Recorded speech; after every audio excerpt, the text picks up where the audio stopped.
Bonjour. Voilà, donc ça c'est la vidéo toujours sur les éoliennes et sur les moteurs brushless, hein, avec moteur d'overboard. Hein. Voilà, donc je vous avais dit sur la première vidéo, j'ai acheté un overboard, je l'ai payé 20 euros. Celui-ci, je suis allé le chercher tout à l'heure, je l'ai payé 12 euros.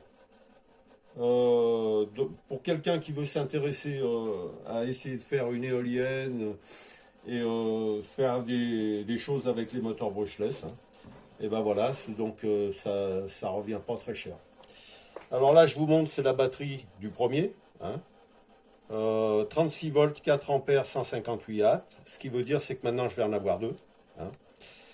Et pour ce qui est des batteries, moi, ce que j'ai envie de faire, c'est les séparer en trois. Là, j'ai 36 volts divisé par 3, ça fait 12 volts. Et j'aurai 12 volts plus 12 volts plus 12 volts, mais en parallèle. Ce qui veut dire, c'est que je pourrais charger en 12 volts plutôt qu'à 36. Et j'aurai 4,4 ampères divisé par 3, ça va me donner à peu près 1 ampère et quelques. Mais par contre, le temps d'utilisation sera beaucoup plus long. Parce que là, c'est par heure, donc il faudra multiplier par 1, 2 et 3 le temps. Voilà, donc ça c'était pour ce qui est l'explication. Mais si j'ai deux batteries, ça me fera 2, 4, 6. J'aurai 6 fois 12 volts en parallèle. Par contre, au lieu d'avoir 4,4 ampères heure, j'aurai 1 ampère heure multiplié par 6. C'est-à-dire que pendant 6 heures, je pourrais avoir 1 ampère,2 sous 12 volts. Ce qui veut dire, c'est que pour ma cabane, eh ben, je pourrais allumer des lampes de 10 watts. Je pourrais en mettre 2 ou 3. Je pourrais mettre des petits haut-parleurs, hein, nomades. Je pourrais mettre des lumières dans le jardin, des guirlandes, tout ce qu'on a envie. À basse consommation, il ne faudra pas que ça dépasse une certaine puissance, parce qu'après, bon, les batteries vont se décharger très vite. Ce qu'il faut savoir, c'est l'utilisation qu'on en veut. Par exemple, dans la cabane, si je mets des ampoules de 10 watts, même si j'en mets 3, je pense que j'aurai pas mal d'heures d'utilisation. Alors, moi, je vais faire plusieurs vidéos. Celle-ci, je vais vous montrer l'overboard. Je vais le faire en plusieurs morceaux. Hein, comme ça ne sera pas long à regarder. Ça sera que par étapes. Hein, démontage des roues, démontage des plastiques. Et pour les batteries, je referai des vidéos avec les explications, comment j'ai fait. Et ce que je ferai, c'est que je vais brancher une ampoule de 10 watts en LED, des LED, ou 10, 20 ou 30 watts, hein, et je les laisserai brancher. Et ce que je ferai, c'est que toutes les heures, je viendrai voir la tension de la batterie et le temps. Et je vous mettrai ça pour que vous puissiez vous rendre compte le temps qu'une batterie peut alimenter une ampoule de tant de watts, ou n'importe quoi d'autre. Et vous pourrez faire le calcul, hein, parce que moi j'ai d'autres idées pour brancher d'autres appareils, et je vous expliquerai au fur et à mesure. Voilà. Alors je vais commencer le démontage de l'overboard, et je couperai la vidéo en rapport pour pas que vous ayez à regarder pendant des heures le démontage. Voilà, alors le tournevis.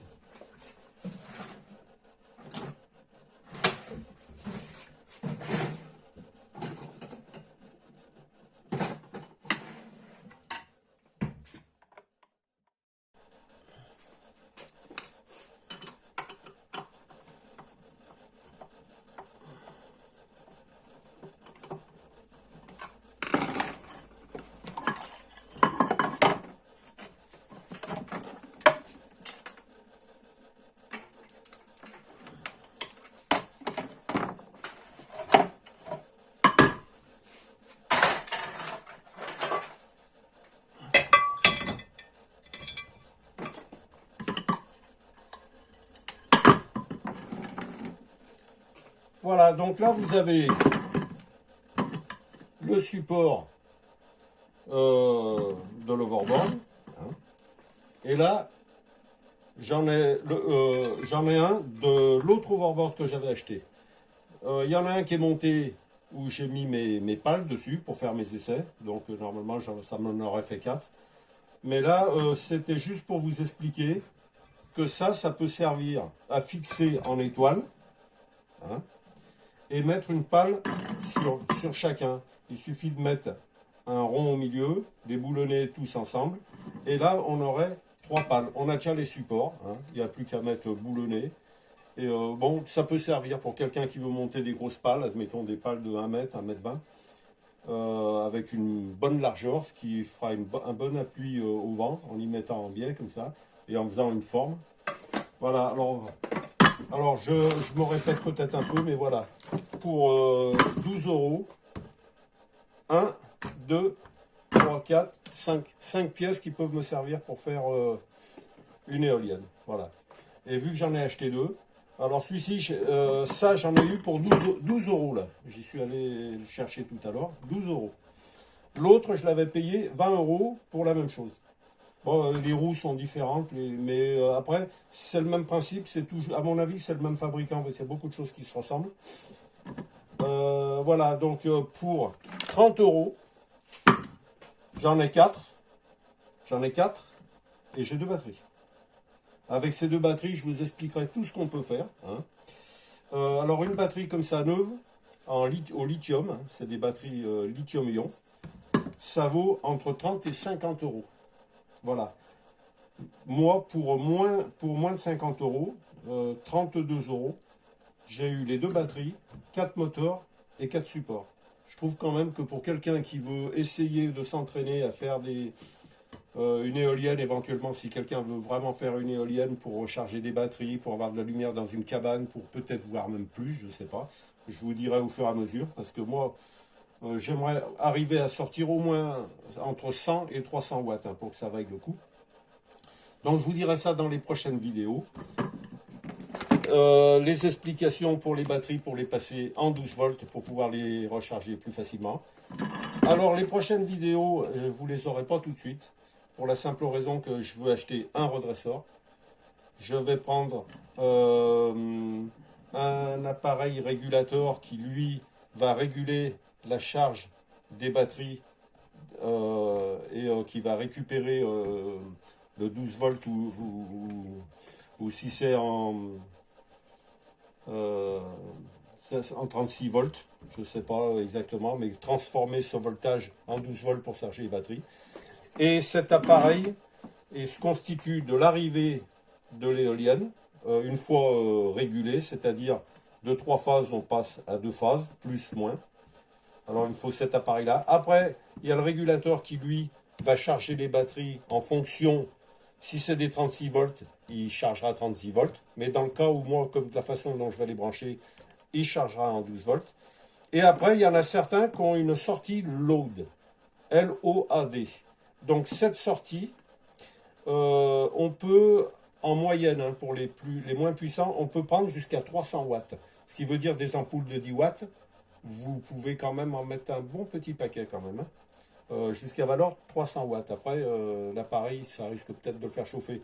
Mais bon, si on éclaire une cabane, qu'on branche une petite enceinte Bluetooth, qu'on branche des petites lumières dans le jardin et tout ça, dès l'instant qu'on reste sur les 100 watts, même jusqu'à 200 watts, je trouve que c'est raisonnable. Et ça peut être sympa parce que c'est autonome. Il y a juste l'éolienne, les batteries, il n'y a pas besoin de passer par le fournisseur d'énergie. Voilà. Après, j'apporterai des explications que je vais faire. Quand je vais démonter ceux-là, là, il y en a un, ils sont branchés en parallèle. Il y a trois phases, plus le neutre. Et il y a 6 bobines par phase. Donc 6 plus 6 plus 6. Il y en a qui les branchent en série, toutes les bobines en série. Ça fait qu'ils ont 2 phases en série ici. Ici, ils les branchent toutes en série plutôt qu'en parallèle. Et ça fait encore une phase supplémentaire. Et ici, ils branchent toutes les bobines en série et pas en parallèle. Parce qu'elles sont toutes branchées au milieu, là, vous voyez. Elles sont toutes branchées au milieu. et elles viennent au point milieu qui est ça. Toutes les bobines viennent d'un endroit à un autre, mais tout ensemble. Alors que si on fait en série, et ben ça va à ça passe par toutes les bobines et ça vient ici. La différence, c'est qu'on a plus de voltage. Mais théoriquement, on devrait avoir moins d'ampérage. Mais pour charger des batteries, il vaut mieux, à ce que j'entends dire, que ça soit branché en série, c'est-à-dire les unes derrière les autres et que ça vienne là. Ça fera qu'on aura toujours 3 phases, mais on aura plus de voltage. Ça peut monter à 24, 36, 42, suivant la vitesse de rotation de la roue. Voilà. Il paraît que c'est un avantage. Donc j'en ai laissé une, c'est celle de la première vidéo qui est branchée comme d'origine, hein, sur un overboard. Il y a celle-ci que je vais brancher en série pour voir la différence. Apparemment, en série, je trouve que ça a l'air d'être pas mal. Et celle-ci, alors après j'explique, j'ai pas fait l'essai mais je le ferai peut-être, c'est-à-dire que j'ai 3 phases, plus le point neutre. Je supprimerai le point neutre et je brancherai ici toutes les bobines en série. Toutes les bobines et j'aurai une autre sortie ici. Ce qui veut dire c'est que j'aurai plus que 2 phases. Voilà, en alternatif. Je n'aurai plus de point milieu. Par contre, j'aurai 30 bobines elles vont toutes s'alimenter les unes après les autres. Voilà. Alors, c'est toujours pareil. On aura beaucoup plus de voltage. On pourra peut-être monter à 70, 80, 100, 120, 150 volts à la sortie, là. Par contre, on aura toujours le même ampérage. L'ampérage ne change jamais par rapport au produit. C'est-à-dire, si cette roue fait 200 watts, on a beau faire tout ce qu'on veut, elle ne fournira que 200 watts. Si elle a 3 ampères, on a beau brancher comme on veut, il n'y aura toujours que 3 ampères. Voilà. Il me semble que c'est comme ça. Hein. Mais pour les watts, par contre, ça c'est sûr. Si la roue, elle fait 150 watts, parce que là c'est 300 watts les deux, je pense. Alors ça fait 150 watts par roue. La roue, si elle a 150 watts, vous ne pourrez pas produire plus de 150 watts. Voilà. Il me semble que c'est ça. Hein. Alors vous vous renseignerez, vous regardez sur le bouquin d'électricité, tout ça. Mais par contre, moi je ferai des essais. Au fur et à mesure, je compte faire pas mal de vidéos, très explicatives les unes avec les autres. Et comme ça vous donnera une idée. Alors maintenant, pour ceux qui ont fait des pales et qui trouvent que ça manque de puissance ou tout ce qu'on veut, je vais vous expliquer et je vais vous faire des croquis. S'il y a 3 pales ici, là, 1, 2 et 3, il faut voir la force des pales par rapport au vent. Alors pour voir la force des pales, vous fixez sur un vis ici une ficelle qui va pendre et vous mettez en bas, admettons, 20 grammes. Quand ça va se mettre à tourner, il faudra tenir compte des hélices.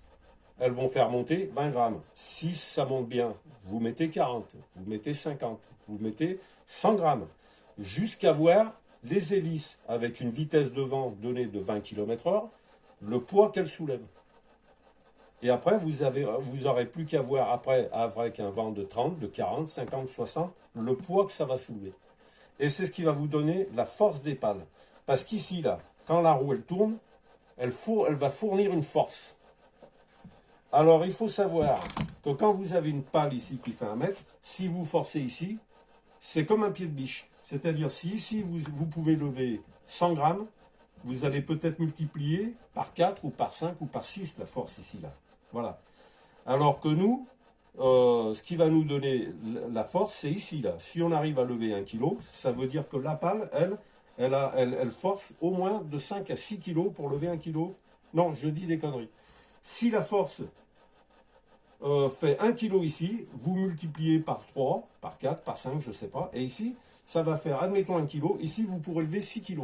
Ça vous donnera la force que vous appliquez sur l'axe. Et c'est cette force qui va déterminer la puissance que vous pourrez obtenir en électricité, hein, en volts et en watts et tout ce que vous voulez. Voilà.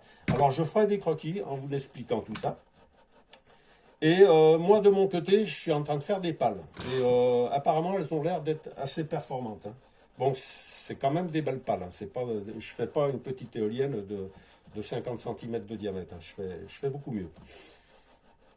Et je vous tiendrai au courant pour ce qui est de ce que je peux obtenir avec mes pales, avec une force de vent donnée. Donc il va falloir que j'achète aussi un appareil qui va me donner la vitesse du vent. À l'époque, je faisais du parapente, on s'en servait pour voir les vitesses du vent, pour voir si on pouvait décoller ou pas. Mais là, en l'occurrence, ça sera pour voir la vitesse du vent par rapport au système des trois pales. Là. Voilà, alors j'ai un redresseur, c'est-à-dire les trois phases qui sortent en 12 volts. Ça, il faut que je l'achète. C'est pour ça que les prochaines vidéos, vous ne les aurez pas tout de suite. Vous l'aurez peut-être dans un mois et demi, 2 mois. Peut-être avant, je ne sais pas. Ça dépend au fur et à mesure ce que j'achète, je ferai des vidéos. Donc, il faut le redresseur. Trois phases en 12 volts. Ça fait un appareil. Après, on a le régulateur qui, lui, sort, rentre en 12 volts, sort en 12 volts pour charger ça, et sort aussi pour alimenter des lumières. Voilà. Après, moi, ce que je vais faire, c'est que sur les batteries, je vais brancher, comme ça sera tout en 12 volts, un appareil qui va transformer le 12 volts en 220 volts. Et à ce moment-là, une fois que j'aurai branché toutes mes batteries, comme je vous ai dit, en 12 volts, et que j'aurai cet appareil, je vais brancher des ampoules dessus. Admettons 10 watts ou 20 watts.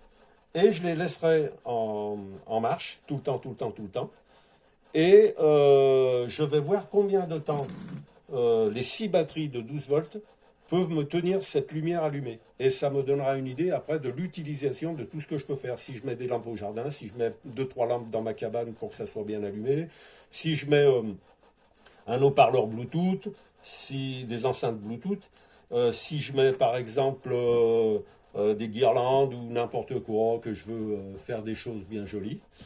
Ça va me donner une puissance et savoir ce que je pourrais consommer. Voilà. Et il faut savoir que le régulateur, lui, là où on branche les lampes, quand la batterie arrive à 10 volts, il coupe la lumière, il coupe tout. C'est pour protéger les batteries, pour pas qu'elles se déchargent complètement.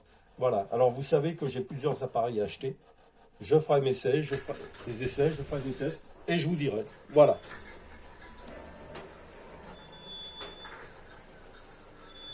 Je suis en train de défaire le neutre là. Alors il faut dessouder tous les brins.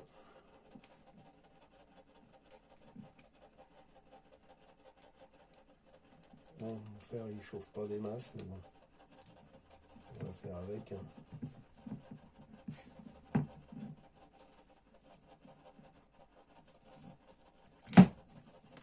Voilà. Alors normalement, c'est 3.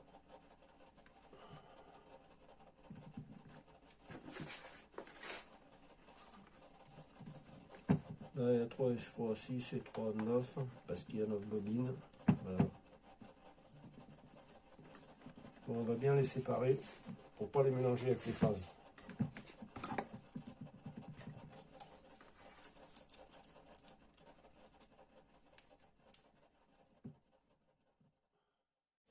Voilà, j'ai fini de faire le branchement, donc j'ai tout branché en série.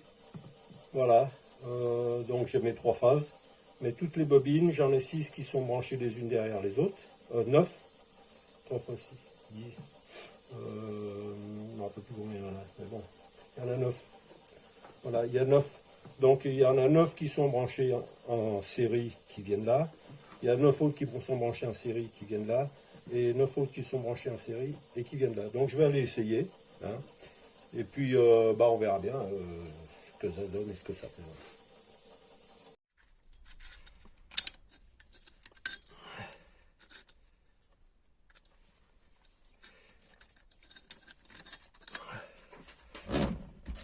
Voilà, donc là maintenant on a...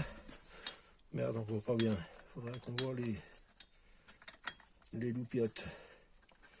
Voilà, donc là je branche les 3 phases sur une ampoule qui fait 2 fois, enfin 6 et 5, 11, 110 watts. Regardez la vitesse où ça tourne les roues. Je trouve que pour sortir 100 watts, je suis étonné quand même. Voilà. Bon, on va essayer plus petit.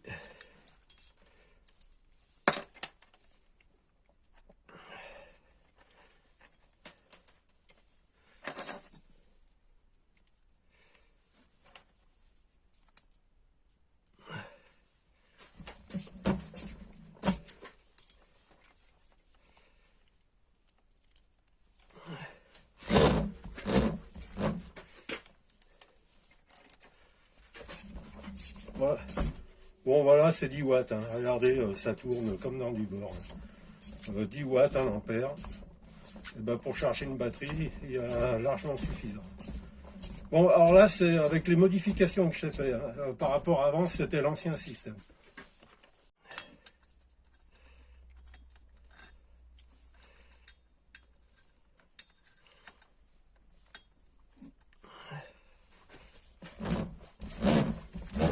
Voilà, donc là maintenant on peut voir que les 100 watts, on les éclaire facilement, quoi, hein.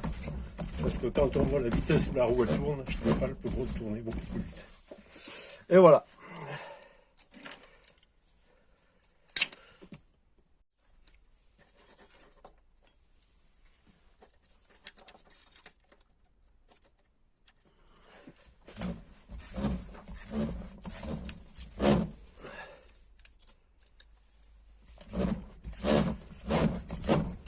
Voilà, et là vous avez 150 watts, enfin pas vraiment parce que